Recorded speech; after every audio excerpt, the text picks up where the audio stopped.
2021, lost a double OT heartbreaker, and then got their scrumptious revenge in the playoffs a couple weeks later.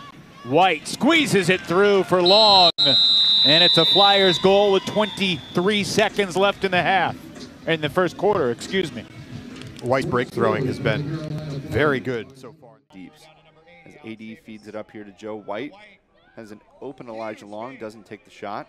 Instead feeds it to Anders Youngst. He'll go over the top. Beautiful looking throw there through some contact. Liam Seals-Bowes hauls that one in. Excellent grab. That was an absolutely filthy fake from Joe White there on the side. Two of the, let's see if Markakis can catch up to Joe. He does, but not. Just slides through again. Yeah. You know, I mean, that just shows Joe. I mean, everybody who watches this team knows how great Markakis. Yannick, under 10.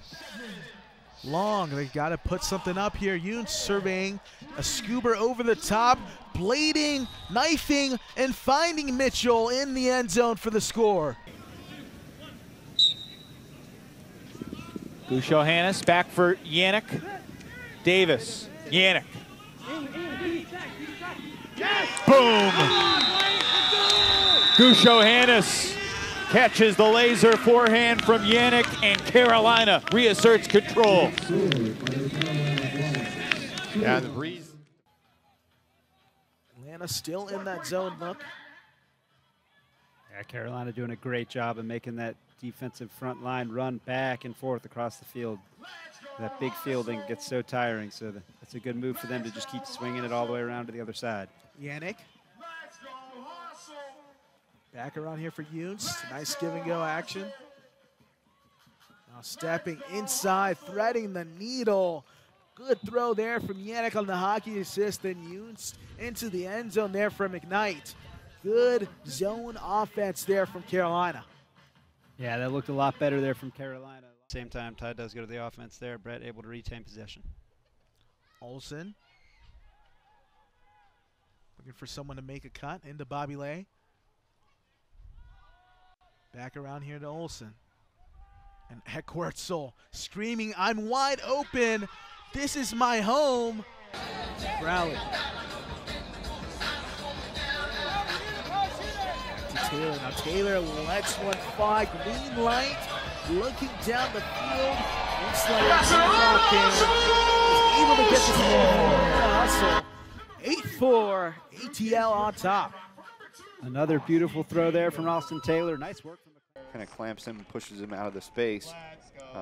As we talked about earlier, that's going to be a key for the Flyers to really take and maintain control of this game. As a deep shot uncorked, Terrence Mitchell in pursuit, but downwind there, just not really any space for him to make a play. And Jeremy Langdon hauls that one in, his first goal of the day. A heck of a throw cross field there from number 10. Bobby Lay throwing it from one sideline to the. So far, nothing down the field. Good downfield defense here by Austin.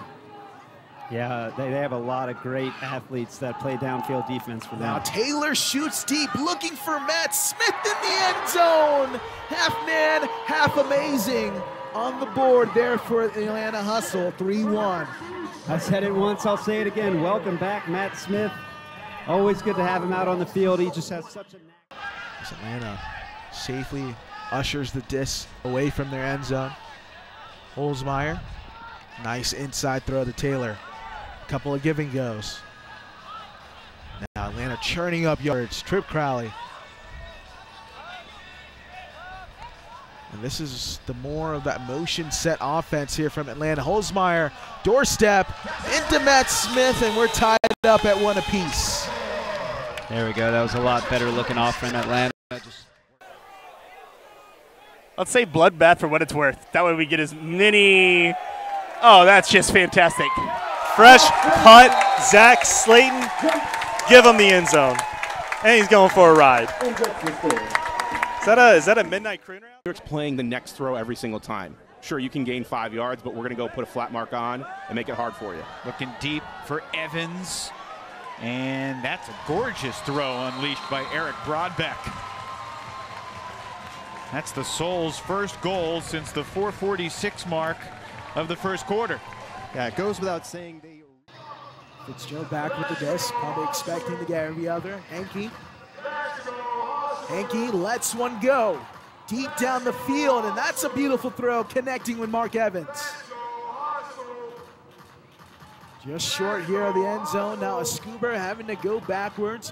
Back to Hankey. Hankey likes that hammer, and maybe he'll elect for it here.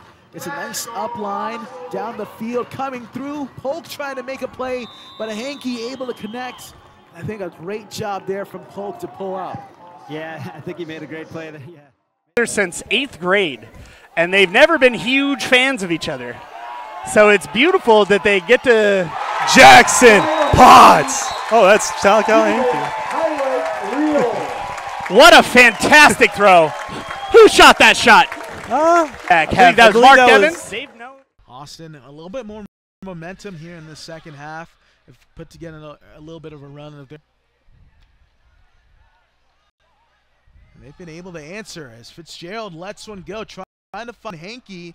Excuse me, this one to Mark Evans, and that is a time connection as they punch it in. Yeah, Fitzgerald with a great throw here.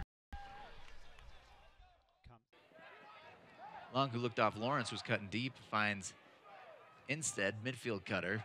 Now to Lawrence. Atkins, oh, Lawrence is thinking about it. There he goes.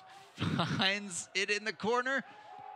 What a gorgeous throw that was. Reminiscent of a Jonathan Nethercutt signature. That was one side to the opposite corner laterally. A gorgeous throw, and Atkins picks up his 3rd goal on the game. Dexter here, maybe backhand to space. Yes, it is. Raekwon goes up, 2 hands, and finds it. That should be a foul. I don't know why they're not calling that. Through two defenders and finds Lawrence on the far side. Great catch there. Raekwon, holy cow. Talk about having some faith in your receivers. Wowzers. Dexter to Atkins, I believe together they add up to... Chris Long. Back to Lou. He's going to play catch with Lou here. But finds a nice option to the near sideline. And good pace here from the Spiders. Looking end zone. Beautiful offense here from Oakland. Find that one in just about 5-6 throws and work that in with a great team effort there. Finding multiple different receivers, hitting basically everybody on the field there. Good pace from Oakland to answer back. Yeah, work it from the top. Finds Chris Long here, far side, flips out to space. Wow, out. Man, Max was a little casual on that one, but it works out okay. Lawrence trying to thread one through. Great throw. Unbelievable throw. Wow. I don't even know how to describe that. That was an incredible find to Jacob Smith. Wow, that was an inside-out forehand.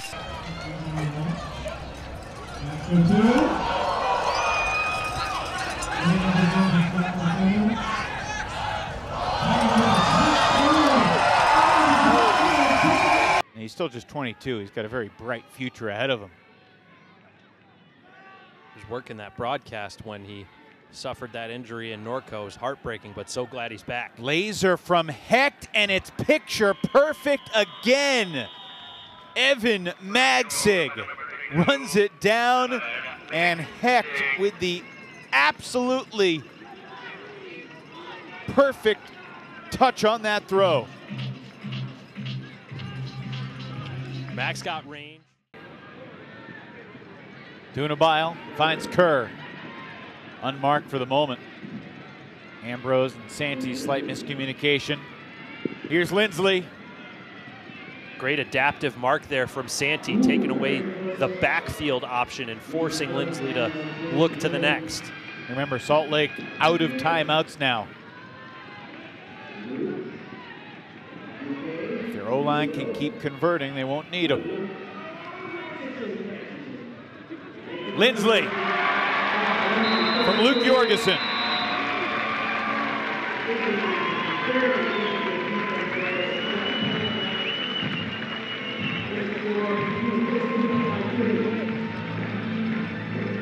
So, LA Back to Jorgensen. Look for Jaime. Oh, and huge a beautiful block from Zach Schochner. Number 22, run through block. That is fantastic effort there. Really hard to get to. I believe that may have even been technically on the break side of the field. So kudos to him there. But Jake Jorgensen will get it right back. Holy smokes, folks. And he's off to the races. Give and goes with Jordan Kerr. Eventually looks him off for Dunabile. Kerr reels in one. What a fantastic back and forth. McKay Jorgensen, the youngest of the three brothers on the team, a bit of an errant throw. Schochner makes an athletic D. Jorgensen's not done, gets it back, pulls 20 yards off with Kerr. This is what I love to see. If we're gonna have a short game. Position on the field, double team with a stall 6 from the sideline where you think this is a scoring throw, and yet he puts it in a place where his superstars can go get it. Jaime to Miller. And again, Kerr wide open. Randolph recovers. Dunabile hit one huck already. I mean, I'm just seeing the maturation of this O-line before my eyes. I've seen at least 2 instances of, hey, the Salt Lake O-line of 2022 would have pulled the trigger on that deep shot. And here, instead, they're trusting their system. They've learned that their progression of looks opens up new opportunities for them. And here they are still attacking as the point continues. Yeah, if you haven't watched Salt Lake a lot this year, it's a very different team than a year ago, and it certainly helps to add pieces like Grant Lindsley and Elijah Jaime. Jordan Kerr still up to his old tricks. The scuba for Dunabile. And if Salt Lake is going to be that patient, they're going to have a good night. Can't disagree with you. Space and the rest of the cuts kind of stacked up, and now we'll see what they can do to keep it pushing down the field. Miller with the disc. Jacob Miller here. Back up to Kerr. This is Jacob Miller is he's a guy who gets a lot of touches. Over to Sean Canole. I like him. He's very quick. Over to Grant Lindsley, who's going to get his first assist of the season. Welcome back to the AUDL, Grant Lindsley, and he's going to put it over to Jordan Kerr. He's going to pick up a goal. Salt Lake beginning from the back of their end zone. And out of the end zone, it goes to Jaime. Middle of the field from Miller. LA basically keeps a tight 7-man unit on the O-line. Salt Lake has an 8-person mix, substituting one guy each O-point. Lindsley's going deep. Dunabile with a gorgeous forehand to connect with Grant Lindsley. I don't know if I've made a big enough deal tonight about the mostly impeccable spacing.